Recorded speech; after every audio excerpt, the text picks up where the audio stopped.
Hello, bonjour tout le monde. Kubatanzi, je nitwa Audrey Muco w'Intore, nkaba nserukira Easter Free TV. Aussi hakaba hari na entreprise de consultance dufise. Uno musi rero nagomba mbanze ndabifurize umwaka mwiza w'ibihumbi 2026, Imana izishitse ivyo muwifuzamo n'ivyo mwateguye vyose vyiza bize bibashikire nk'uko Imana ibishaka. Uno musi rero iyi ni video ya mbere y'umwaka, ni video ya mbere y'umwaka tuje gukora, tukaba tugomba tuvuge ku bintu biri global, biri international, vyerekeye ibihugu, vyerekeye igihugu co muri Etats-Unis, bikerekera Uburusiya, bikerekera Ubushinwa, bikerekera na Afrika.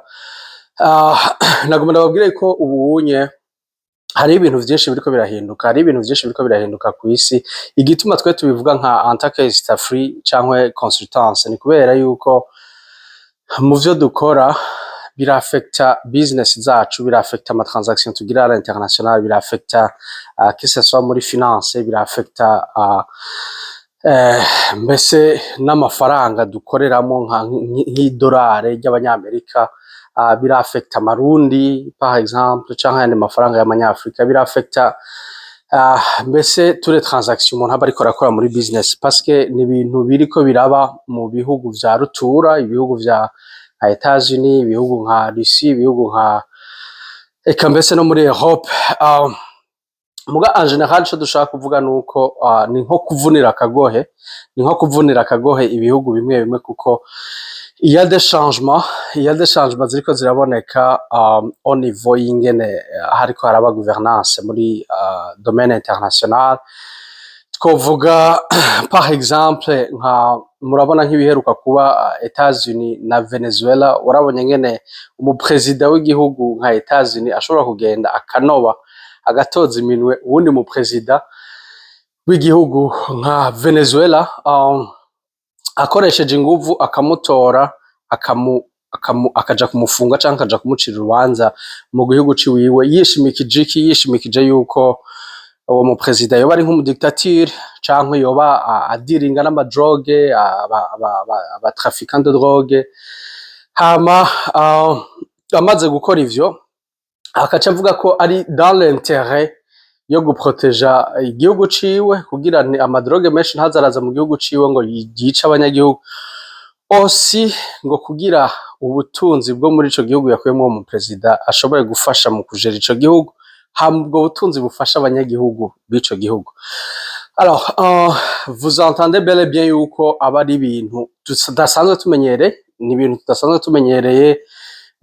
Ni gake tumaze kubona nk'igihugu nka Etats-Unis gishobora guhaguruka kikagenda kigatera ikindi gihugu ngo kugira gikingire abo banyagihugu bari muri ico gihugu, hama gitume n'ubutunzi bwabo bwisununura, cankwe ngo giproteje abanyagihugu bacu kuvyerekeye les drogues zinjira canke zisohoka mu gihugu, ziriko ziragurishwa mu gihugu en general.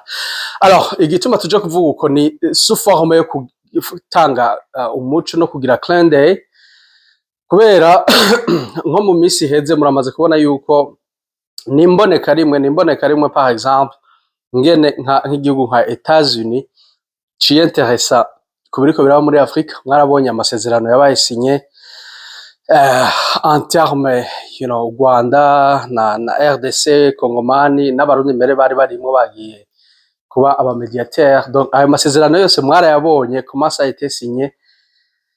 Hama ubu naho tukaba tubona yuko bagiye kwiyenteresa no ku gihugu nka Venezuela bari basanzwe bafitaniye ama conflict. Mugabo ugerageje kwanaliza c'est quoi le rapport en commun y'ivyo bihugu vyose tudinze turaca hirya no hino.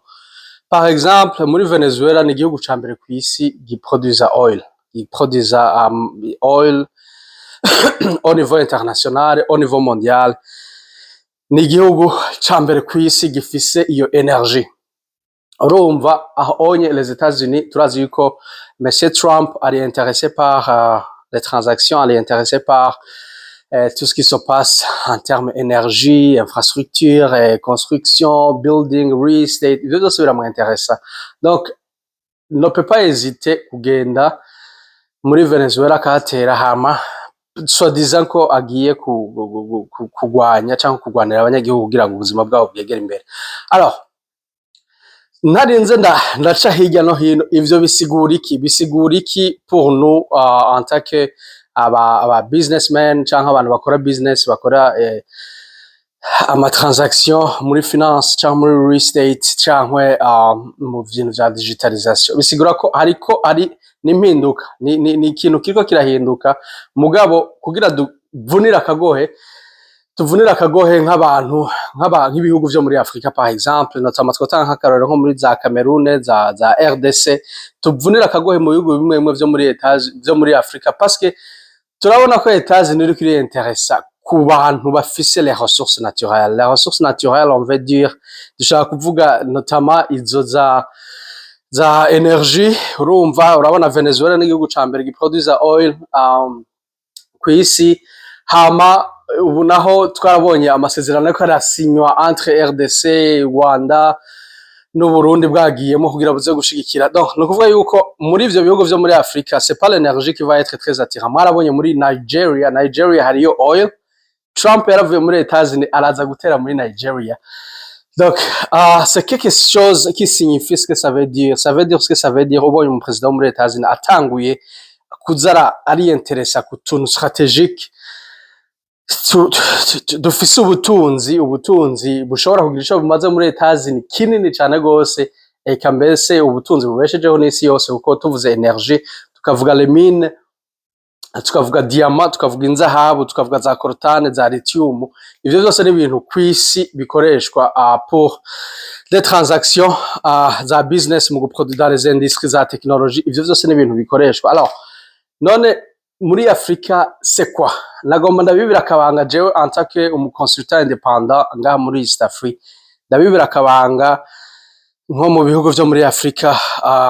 Ndababwire yuko you are next, you know, ndabibira akabanga ndababwira ati murashikiriwe, ni mwebwe mushikiriwe, you are next. So ivyo mukora vyose be strategic, mube mufise strategy mukoresha kugira murabe ngene ibiriko birashikira bidashobora gushika nko muri Afrika par exemple, parce que Etats-Unis n'igihugu gifise capacité militaire iri extreme, capacité militaire yayindi umuntu wari wese bagukeneye bo gutoza iminwe wenyene gutya bakagutora bakagenda, kandi ata damage nyinshi, ata ibintu vyinshi vyononekaye. Alors lobby video rero ni juste kugira nsigure kwanza le contour na le contexte y'ivyo bintu vyose, hama cyo tuvuga tuti ngaha twebwe muri Afrika, mu bihugu vyo muri Afrika, qu'est-ce qui va se passer? We are next kuko twe dufise les minéraux, turafise amadiama, turafise inzahabu, turafise iki. Nuvuga yuko umupresident atazoba canke umuntu atwara igihugu cyo muri Afrika atazoba ariko arumvikana na Etats-Unis kugira bashobore kugira des partenariats za investissement direct, hama bakore ibintu birama cyangwa bibeneficia nk'abanyagihugu. Nagomba ndakubwire yuko fais attention, kuko urashobora kuba uri target, urashobora kuba uri next target, kuko mwarabonye nko muri RDC ni ryambere warumvise mu president wo muri Etats-Unis ngo ariko arasinya amasezerano yo kuzana amahoro ngo muri Congo. Ça n'existe pas, ça n'a jamais existé au niveau yo muri Etats-Unis kugira umuntu abe intéressé muri ivyo bintu vyose. Donc nukuvuga yuko ahantu hose ariko aratagetinga nuko hariho ikintu, kandi twebwe tuba turi ngaha mu bihugu nka Canada turabona tendance, uriko urabona tendance rero y'ibintu biriko biraja. C'est très important nkatwe turonka information iri sur place, kandi ukabona ngene ibintu politique ziriko ziragenda mu bihugu nka Etats-Unis, Canada et puis Afrique et tout. Biba bikenewe yuko tuza tukababwira tukavuga tuti qu'est-ce qui va se passer? Alors nos pays africains, you are next, so making sure ko muri ko murakora ama strategie ku buryo mwirinda ko ivyo navyo biza gushikira muri Afrika, kuko ça serait ridicule tubonye nka president agiye muri Trump agiye gutera nko muri Nigeria par exemple kugira afate oil, kuko no muri Nigeria turazi yuko baproduza oil, turazi ko ari industry ikomeye muri Afrika. iyumvire abigize muri RDC parce qu'il y a des diamants, yumvire abigize mu Burundi parce qu'on a de l'or. Donc c'est très important yuko tushobora kuvyevita. Alors comment éviter ça kugira ivyo bintu ntibidushikire, kuko twebwe ntituza kuvuga juste gusa ngo tubahe clin d'œil y'ibishobora gushika. Dushaka yuko namwe mubimenya hama mukaba mufise n'umuti wo ku strategizinga. Muribuka yuko kera mu ishuri umuntu yavuga cane baca bamucungisha abandi bana bavuga, aca bavuga ati wowe kubera ubiyogora rwose ca wandika bavuga. Alors comment éviter ça? Muca mugira des investissements stratégiques, zikaba including United States, mukamakinga sure yuko nos accords, mukamakinga sure yuko ibintu bakora biza bibeneficia le peuple direct, mukerekana yuko muri transparent, hakaba hariyo transparence muri gestion des minéraux par exemple, parce que ntibari intéressé n'ingene utwara abanyagihugu, ntibari intéressé ko abanyagihugu bapfa canke les droits de l'homme, les droits internationaux, non, c'est peu importe, ivyo sivyo bibinteressa.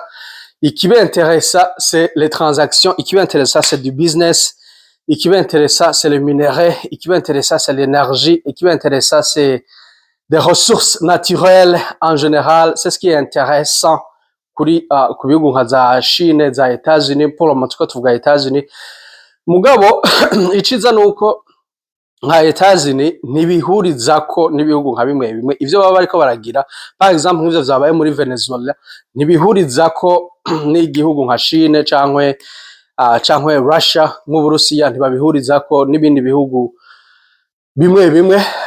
Ni ukuvuga yuko harashobora kuba des conflits intercontinentales, hakaba conflit muri Europe, izo conflits zikafekta n'Uburusiya na Chine en Asie, bikaca bituma rero haba des tensions muri region ma continent ariko aragira izo conflit, bikaba izo tensions zibaye, ça va affecter le business, ça va affecter les transactions, ça va affecter les finances, ça va affecter l'économie. Nka twebwe tuba turiko turabikora tuca tubibona direct, nico gituma tukaca tubabwira ati gare à toi, fais des stratégies. Muri ko nk'ubunye ni au début de l'année, ibihugu vyinshi biriko biratora budget, biriko biraeconomie, biravuga ingene bazostrategizinga muri budget, ingene no betora amategeko ya budget de loi, ngene bizokoresha amafaranga bizokoresha muri umwaka wose. Alors muri ivyo bintu vyose muba muriko murakora haba hakenewe transparence, hakaba hakenewe ngene